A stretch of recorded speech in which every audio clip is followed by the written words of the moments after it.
स्वागत है आप सबका आज के इस लेक्चर में। आज हम लोग बीएससी फर्स्ट ईयर से एक बहुत ही इम्पोर्टेंट टॉपिक पे डिस्कस करने वाले हैं। उस टॉपिक का नाम है principal axes, principal axes and principal moment of inertia. Topic क्या है? मुख्य अक्ष और मुख्य जड़त्व आघूर्ण। इसके लिए आप लोग ये मान लीजिए कि आपके पास एक कोई दृढ़ पिंड इस तरीके से है। ये एक दृढ़ पिंड है और इस दृढ़ पिंड से गुजरने वाला एक अक्ष मान लेते हैं ये है। ये एक एक्सिस है जो इससे गुजर रहा है इस तरीके से। ये P और ये Q मान लेते हैं और इसको हम लोग एक O पॉइंट ले लेते हैं। इसका मतलब ये हुआ कि ये जो पिंड है इस PQ अक्ष के सापेक्ष कोणीय वेग ओमेगा से गति कर रहा है या घूम रहा है। इसका मतलब क्या हुआ? इस पिंड के जितने भी कण हैं, ये जो पिंड बन रहा है, इस पिंड के जितने भी कण हैं इस P अक्ष के चारों ओर कैसे करेंगे? वृत्तीय गति करेंगे और उनका जो वृत्तीय पथ है उसका केंद्र इस अक्ष में कहीं होगा। क्या पता चल रहा है इससे कि नंबर ऑफ पार्टिकल जो इस रिजिड बॉडी के हैं वो सारे के सारे क्या कर रहे होंगे? सर्कुलर मोशन पे होंगे। अब वो जब सर्कुलर मोशन पे होंगे तो उनका जो सर्कुलर पाथ है उसका सेंटर कहाँ लाई कर जाएगा? इस प्रिंसिपल एक्सिस में कहीं भी। इतना तो हम सब जानते हैं। इसके लिए क्या करते हैं हम लोग? एक पार्टिकल ए इमेजिन कर लेते हैं। सपोज ये पार्टिकल ए है। अब ये पार्टिकल ए किसका है? इस रिजिड बॉडी का है। तो ये क्या करेगा? इस तरीके से एक सर्कल पे ऐसा रोटेट करेगा और मान लेते हैं इस पार्टिकल का इस O के रेस्पेक्ट में पोजीशन वेक्टर हम लोग कहते हैं सपोज R है और ये इसका सेंटर है। तो यहाँ से यहाँ तक सपोज I से R0 है। यहाँ तक तो बात क्लियर हो गई। इतनी हम लोगों को क्लियर हो गया कि ये सिचुएशन बन रहा है और कण, ये जो कण A आपने लिया है ये कैसा कर रहा है? सर्कुलर पाथ में वृत्तीय गति कर रहा है। जिस वृत्तीय पथ का केंद्र कहाँ होगा? इस प्रिंसिपल एक्सिस में कहीं हो सकता है या कहीं होगा। तो हम लोग पहले से जानते हैं कि V इज इक्वल टू क्या होता है? Omega R. भाई V की वैल्यू कितनी? ओमेगा आर के बराबर। अब इस O के रेस्पेक्ट में या O के सापेक्ष ये जो पार्टिकल A है इसका एंगुलर मोमेंटम, कोणीय संवेग, O के सापेक्ष A का एंगुलर मोमेंटम सपोज मैं कहता हूं ये LA है। तो LA कितना आ जाएगा बेटा? R into MV। R इस एक्सिस से डिस्टेंस और दूसरा MV कितना? मोमेंटम पार्टिकल का। अब उसके बाद अगर LA की वैल्यू इतनी है तो इस पूरे बॉडी की बात अगर करें, संपूर्ण पिंड के लिए मान लेते हैं फॉर रिजिड बॉडी, पूरे पिंड के लिए कोणीय संवेग जो आएगा, अलग अलग कितने कण होंगे इसमें? ढेर सारे कण होंगे। अब बहुत सारे कण हैं तो सबके लिए हम लोग तो नहीं निकाल सकते ना, तो इसी के प्रकार का नेचर है तो इसको जोड़ देते हैं बेटा, इसका समेशन ले लेते हैं। तो समेशन कैसे ले? तो L बराबर हो जाएगा समेशन ऑफ LA और समेशन ऑफ LA कहने का मतलब क्या हुआ? समेशन R क्रॉस MV और M हर एक कण का मास, पर एक कण का मास कितना ले रहे हैं आप? M। तो पूरे बॉडी का मास निकालने के लिए हर कण के मास को M जोड़ते जाएंगे तो क्या आ जाएगा? यहाँ पे समेशन M आ जाएगा पूरे बॉडी के लिए। और यहाँ कितना आ जाएगा? R cross omega cross R, v की वैल्यू समीकरण 1 से। इसको मान लो समीकरण नंबर 2 ले लेते हैं, तो यहाँ पे ये हो गया समीकरण नंबर 3। कंफ्यूज नहीं होइए, समीकरण 3 में समीकरण 1 से v की वैल्यू सब्स्टिट्यूट कर दिए, ठीक है। मतलब हम लोगों ने क्या किया है, v का मान रख दिया है समीकरण 3 में, तो हमारे पास ये रिलेशन बन के आ गया। अब उसके बाद अगर इसको सॉल्व करें, अब सिंपल मैथमेटिक्स ही बचा है, इसमें कर कुछ नहीं रहे हम लोग।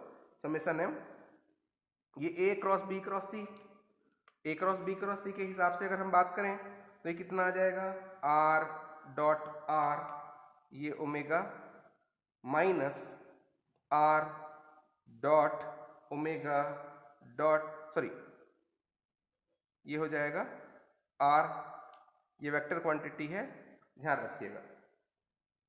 ये ट्रिपल प्रोडक्ट वाले फार्मूले को यूज करके हमने इसको इस तरीके से एक्सटेंड कर दिया है, इस तरीके से दिखा दिया है। अब क्या आएगा, समेशन m, सेम वेक्टर का dot product R square omega minus R omega dot product है तो cos theta, A dot B का, ए बी कॉस थीटा होता है उसी के हिसाब से, ये आर वेक्टर। यहां तक क्लियर हो गई बात? यहां तक तो हमको कोई डाउट शायद नहीं होगा। क्या निकल के आ गया, इतना। अब चूंकि हमको आई भी तो लाना है, रोटेटरी मोशन की बात हो रही है, हम लोग आई लाना चाहते हैं, जड़त्व आघूर्ण, मोमेंट ऑफ इनर्शिया चाहते हैं, तो एक काम करिए, एक काम करते हैं, आर स्क्वायर निकाल लेते हैं। तो जब आर स्क्वायर यहां से कॉमन निकालेंगे तो ये तो ओमेगा बच जाएगा, और ये हो गया minus omega cos theta R, एक ठो आर बाहर निकल गया, उसके साथ आर स्क्वायर निकालेंगे तो एक आर कम पड़ रहा था, तो आर डिवाइड हो गया। क्लियर हो गया? ये आर स्क्वायर कॉमन निकाल रहे हैं अगर, तो एक आर निकला तो दूसरा आर को डिवाइड करना पड़ेगा, ताकि अगर आर स्क्वायर को यहाँ मल्टीप्लाई करें तो वापस आर बन जाएगा। इस हिसाब से ये रिलेशन बन के आ गया।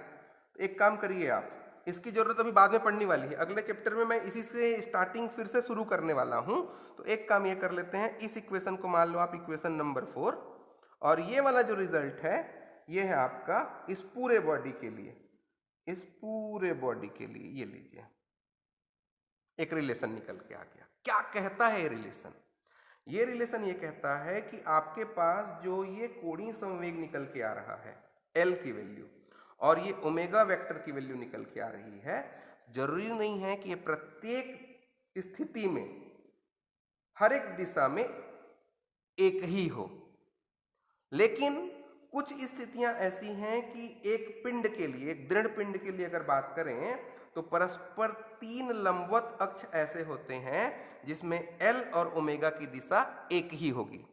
उन अक्षों को जिसमें कोणीय संवेग ओमेगा और कोणीय वेग ओमेगा की दिशा एक ही होगी, उसी को हम लोग प्रिंसिपल एक्सिस कहते हैं। क्या बोल रहे हो आप कि इसकी possibility of the direction of L and omega are same in 3 perpendicular axes. These type of axes are called principal axis, for which L and omega are in same direction. And और क्या कह सकते हैं दूसरा, ये इन अक्षों के परितः जिनके लिए L और ओमेगा की दिशा एक ही होगी, उन अक्षों के परितः पिंड के जड़त्व आघूर्ण को क्या नाम दे देंगे हम लोग? पिंड के जड़त्व आघूर्ण को प्रिंसिपल मोमेंट ऑफ इनर्शिया बोलते हैं। ठीक है, मुख्य जड़त्व आघूर्ण कहेंगे। क्लियर हुई बात? ये डिफाइन हो गया। उसके बाद देखिए हम लोग क्या जानते हैं, हम लोग जानते हैं कि L जो होता है आई ओमेगा रहता है। अब अगर L और ओमेगा की दिशा समान हो, when the direction of L and omega are in same direction, so the axis for which L and omega both are in same direction is called the principal axis, and the moment of inertia about this axis is called the principal moment of inertia. As we all know, हम सबको पता है L और omega की दिशा अगर समान होगी तो उसको प्रिंसिपल एक्सिस कहेंगे, मुख्य अक्ष कहेंगे। और इस मुख्य अक्ष के सापेक्ष इस पिंड का जो जड़त्वाघूर्ण होगा उसी को हम लोग मुख्य जड़त्वाघूर्ण कहते हैं। तो L is equal to I omega आ गया, L बराबर आई ओमेगा आ गया है। अब क्या करें, अगर कार्तिक निर्देशांक पद्धति में लें in Cartesian coordinate system, L is given by LXi LYj LZk and omega, omega को भी कार्तिक निर्देशांक पद्धति में लिखिए तो ये कितना हो जाएगा, ओमेगा XI ओमेगा YJ और ओमेगा ZK। ठीक है, अब इसमें सब्स्टिट्यूट कर देते हैं इस वैल्यू को, तो क्या आ जाएगा देखिएगा, LXI LYJ LZK बराबर I, ये जड़त्वाघूर्ण का I है, ये हो जाएगा I omega X J omega Y और K ओमेगा Z। ये हम लोगों ने ओमेगा की वैल्यू रख दी तीनों कंपोनेंट के लिए। यूनिट वेक्टर है ये जो दिशा बताता है, X दिशा में, Y दिशा में और Z दिशा में। अब क्या करते हैं, इसको मल्टीप्लाई कर दो तो कितना आएगा, LXI LYJ LZK, I को मल्टीप्लाई करेंगे तो ये I यूनिट वेक्टर हो जाएगा, I omega X omega Y और ओमेगा Z। अब I और J और K के कंपोनेंट को इस इक्वेशन के दोनों साइड से कंपेयर करें तो LX की वैल्यू कितनी, ये हो जाएगा I ओमेगा X, LY की वैल्यू कितनी, I ओमेगा Y और LZ की वैल्यू कितनी, I ओमेगा Z। इस तरीके से हमारे पास LX LY और LZ, ये Z है ध्यान दीजिए, की वैल्यू निकल गया। तो आशा है आपको प्रिंसिपल एक्सिस और प्रिंसिपल मोमेंट ऑफ इनर्शिया समझ में आ गया होगा, या आप ये सीख गए होंगे कि हम लोग मुख्य अक्ष किसको कहें और मुख्य जड़त्वाघूर्ण क्या हो सकता है, ये दोनों बातें आप समझ गए होंगे। आगे का टॉपिक जो आप पढ़ने वाले हैं ये इसके बाद, उसको बोलते हैं आप प्रोडक्ट ऑफ इनर्शिया, जड़त्व के गुणन। उसके लिए ये इक्वेशन आपको याद रहना जरूरी है। ठीक है, थैंक यू वेरी मच।